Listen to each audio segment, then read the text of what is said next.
ঘুম থেকে উঠে সাজানো গোছানো ডাইনিং দেখে চোখ দুটো চকচক করলেও দৃশ্যের আড়ালে থেকে যায় তার গরম চুলার ভাব। কারো এঁটো বাসন ধুতে শুধু শক্তি না, মমতাও লাগে। আপনি খাটলে বেতন পান, সে খাটলে ভালোবাসা পায় তো। সে লক্ষ লক্ষ টাকা চায় না, দামি দামি শাড়ি চায় না, অনেক সুন্দর সুন্দর গহনা চায় না। সে শুধু একটু অন্তরের অন্তঃস্থল থেকে সত্যিকারের ভালোবাসা চায়, যে আপনার জন্য, আপনার পরিবারের সবার জন্য এই প্রচন্ড গরমে এত কষ্ট সহ্য করেও সকাল থেকে রাত পর্যন্ত আপনার পরিবারকে সার্ভিস দিয়ে যাচ্ছে, ভালোবাসা দিয়ে যাচ্ছে। তাকে শুধু একটিবার হেসে হেসে বলুন যে আমি যদি পারতাম তোমার জন্য রান্নাঘরেও এসি লাগিয়ে দিতাম। দেখবেন সে কতটা খুশি হয়ে যায়, আর আপনাকে আরো বেশি বেশি মজার মজার রান্না করে খাওয়ায়। বিয়ের আগের মেয়েদের জীবন আর বিয়ের পরের মেয়েদের জীবন আকাশ পাতাল তফাত। বিয়ের আগের মেয়েদের জীবন থাকে বাবা মায়ের ঘরের এক আদুরে কন্যা, আর বিয়ের পর সে হয়ে যায় একজন দায়িত্ববান বৌমা। বিয়ের আগে কখনোই আমি রুটি বানাই নাই। রুটি বানানো এতটাই কঠিন মনে হতো, মানে একটা মানে আজাবের মতন মনে হতো যে রুটি কিভাবে মানুষ বানায় এত কষ্ট করে। তো আমার বিয়ের পর পর কিন্তু আমি একদমই রুটি বানাতে পারতাম না। হয় ৪ কোনা, হয় ৫ কোনা, না হয় বাংলাদেশের ম্যাপ হয়ে যেত।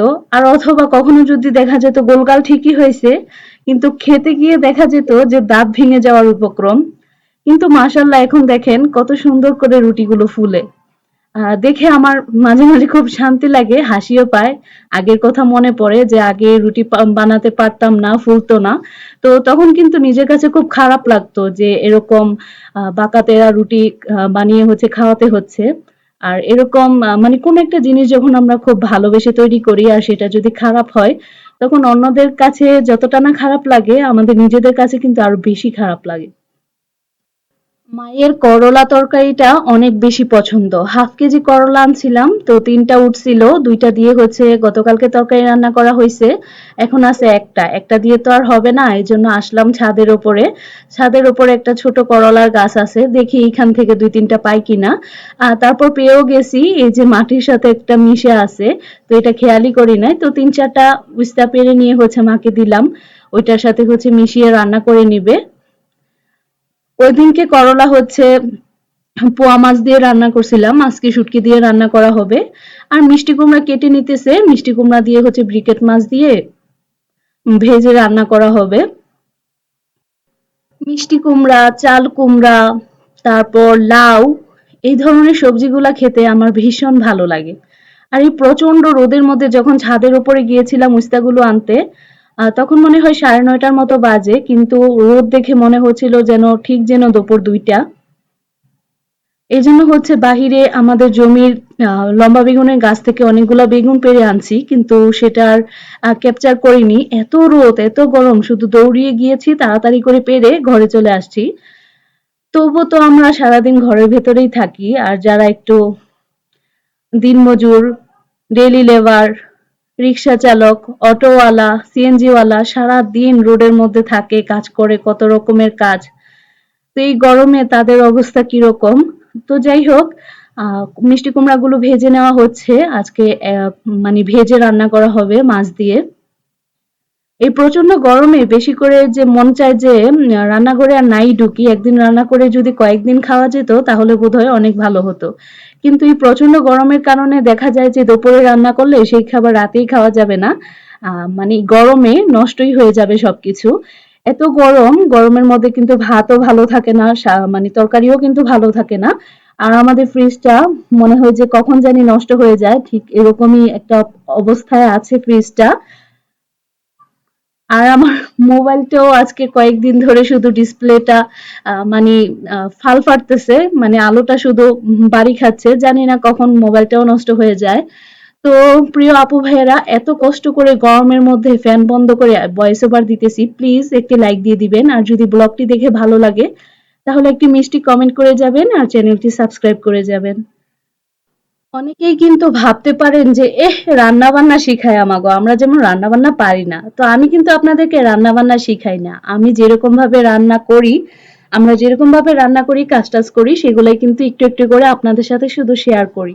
আমি জানি আপনারা আমার থেকে অনেক অনেক অনেক বেশি করে মানে খুব বেশি খুব সুন্দর করে গুছিয়ে কাজ করতে পারেন, গুছিয়ে অর্গানাইজ করে রান্না বান্না করতে পারেন আর সার্ভও করতে পারেন। তো অনেকদিন ধরেই আপনাদের ভাইয়া বেগুন দিয়ে শুটকি দিয়ে খেতে চাচ্ছিল, তো আজকে তার জন্য রান্না করে দেয়া হবে। রোজা শেষ হয়েছে সেই কবে, তো রোজার ঈদের দিন থেকে যে মায়ের শরীরটা খারাপ তখন থেকে মানে এখনো পর্যন্ত প্রচন্ড শরীর খারাপ। তো ওই দিন ওনার একটু ভালো লাগছিল, তাই হচ্ছে ওই দিনকে এসে রান্না করতেছিল। সবকিছু আমি কেটে কুটে ধুয়ে দিছি, জোগাড় করে দিছি। তো এই তো বেগুনগুলো এরকম ছোট ছোট করে কাটা, মলায়া মাছের শুটকি দিয়ে রান্না করতেছি আর শীতল শুটকি দিয়ে করলা দিয়ে রান্না করা হবে। আমার শুটকি খেতে অনেক ভালো লাগে। শুটকি আমার জিনিসটা অনেক বেশি ভালো লাগে, ভর্তা হোক, বড়া হোক, বা শুটকি দিয়ে তরকারি রান্না করা হোক, খুব বেশি মজা লাগে, ভালো লাগে। তো এরকম শুকনা শুকনা করে একটু হালকা ঝাল দিয়ে মলায়া মাছের শুটকি দিয়ে বেগুন দিয়ে রান্না করলে কিন্তু খেতে অসম্ভব মজা লাগে। তো এই প্রচন্ড গরমে শাশুড়ি বৌমা দুজনেই ঘেমে নিয়ে একসার, তো ফ্রিজ থেকে দই বের করে নিচ্ছি। গতকালকে যে দই পাচ্ছিলাম, তো খাওয়া হয়ে গিয়েছে এখন আর মানে যখন ভিডিওতে ভয়েস ওভার দিচ্ছি তখন তো কবেই শেষ খাওয়া, তো আর তখন হচ্ছে ফ্রিজ থেকে বের করে হচ্ছে বাবাকে দিলাম, আমি নিলাম আর মাকে দিলাম। তো খেয়ে হচ্ছে একটু আত্মাটাকে ঠান্ডা করার চেষ্টা করতেছিলাম। তো এই তো বেগুন দিয়ে শুটকি তরকারিটা প্রায় হয়ে এসেছে। তো আপনারা যারা যারা আমার কালকের ব্লগটি দেখেন নাই চাইলে দেখে আসতে পারেন। তো এখন হচ্ছে শীতল শুটকিগুলোকে ভালো করে ভেজে ভেজে নেওয়া হবে। তো শীতল শুটকিগুলোকে একদম ভাজতে ভাজতে খইয়ে নেওয়া হয়েছে যাতে কাঁটাগুলো বেছে ফেলে দেওয়া যায়। তারপর দিয়ে দিছি অনেকগুলো পেঁয়াজ কুচি। মা বলে যে করলা তরকারিতে এরকম গুল গুল করে পেঁয়াজ করে মানে পেঁয়াজ কেটে দিলে নাকি খুব সুন্দর লাগে দেখতে, আর করলা তরকারিতে পেঁয়াজের পরিমাণটা একটু বেশি দিলে তিতাও কম হয়। আর করলাটা যখন রান্না করা হয় বা ধোয়া হয় তখন কিন্তু একটু লবণ দিয়ে ভালো করে কষলিয়ে ধুয়ে নিলে কিন্তু তিতাটা অনেকাংশেই কম লাগে। আর করলা সবসময় না ঢেকে রান্না করবেন তাহলে দেখবেন তিতা একদমই হয় নাই। আর একই হিটে রান্না করবেন, কখনো হচ্ছে বাড়িয়ে দিবেন না, কখনো কমিয়ে দিবেন না, এমন করলে হয় যে করলা তিতা হয়ে যায়। আর বেশি নাড়ানাড়ি করবেন না, করলা তরকারি বেশি নাড়ানাড়ি করলেও কিন্তু তিতা হয়ে যায়। তো এখন হচ্ছে আমি লাচ্ছি বানাবো। তো এই প্রচন্ড গরমের মধ্যে খুব ইচ্ছে করতেছিল যে লাচ্ছি বানিয়ে খাই। তো এই ছোট মালসাটার মধ্যে অল্প একটু দই পাচ্ছিলাম আর কি একসাথেই, তো এটার মধ্যে অল্প একটু ছিল। তো এখান থেকে হচ্ছে আমি পরিমাণ মতো দই নিয়ে নিতেছি। আমি কিন্তু আরো অনেকগুলো দই নিছি, মানে আরো অনেকখানি দই নিছিলাম, তো সেটা স্কিপ হয়ে গিয়েছে। তো এখানে হচ্ছে আমি 1 কাপ দিয়ে দিলাম গুঁড়া দুধ আর আমাদের স্বাদ মতো দিয়ে দিলাম চিনি। আর দিয়ে দিতেছি হচ্ছে কলা। আজকে হচ্ছে কলার লাচ্ছি বানাবো। দই, কলা, চিনি, দুধ আর পানি দিয়ে হচ্ছে মিক্স করে নিলেই হয়ে যাবে লাচ্ছি। তো এখানে আমি প্রয়োজন মতো মানে পরিমাণ মতো পানি দিয়ে দিছি। আর হচ্ছে আমি ব্লেন্ডারটা 2-3 বার চালাচ্ছিলাম, চলছিল না। তো আমি ভাবতেছিলাম যে কি হয়ে গেল, আমার ঘরের সবকিছু কি শুধু নষ্টই হয়ে যাবে কিনা। আর তখন দেখলাম যে ফ্লাগটা একটু লুজ হয়েছিল। তো এই প্রচন্ড গরমে অসম্ভব সুন্দর লাচ্ছি বানানোর দৃশ্য দেখেই কিন্তু আজকের ব্লগটি শেষ করতে হচ্ছে। সবার জন্য সবার জন্য শুভকামনা, সবাই ভালো থাকবেন, বেশি বেশি করে নরমাল পানি খাবেন, ঠান্ডা পানি না। আল্লাহ হাফেজ।